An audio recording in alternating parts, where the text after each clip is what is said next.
So it's dawn and we gather on the landscape and we head out. We find spots to sit, mainly around our pond, and we're going to make observations, and we're essentially trying to soak up as much information as we can with our eyes, with our ears, and with our entire bodies.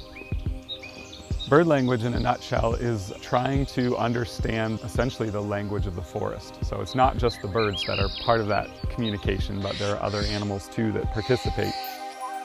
Whenever something creates a disturbance in a landscape, it's very similar to a rock being thrown into a pond, and there's concentric rings that come out from that disturbance, and as those predators move across the landscape, the birds are communicating about it, and they're passing the message on and on to other birds. So by paying attention, you can actually begin to understand what's out there on the landscape.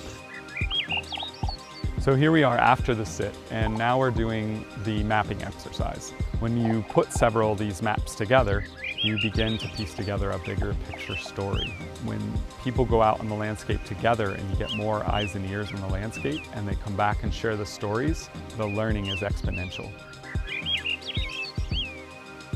What we're trying to do is get people to experience in a different way, something other than a lecture that feeds your intellectual mind. So in this case, we're playing a game, and the game does a very good job of imitating a bird's life.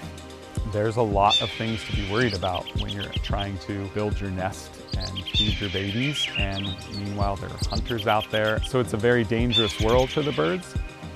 As you can see here at the side of our game, we found evidence that someone didn't make it this morning.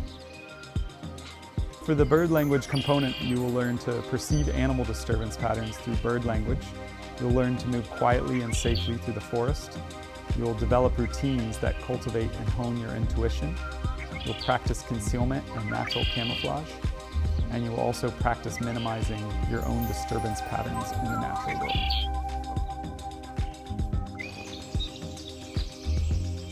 Listening to the birds, especially when you're a beginner to bird language, like I was at the beginning of the year, you get to realize how much you don't hear or realize how much you don't see. And so that kind of gap that you notice really makes you want to expand your awareness in whatever way you can and using all of your senses together. Noticing how I walk and how I move through the landscape or even drive, it impacts things, and I like to try to not impact the birds and to actually see them and to participate with them as opposed to disrupting them and their behaviors. It's been a very, very powerful experience for me.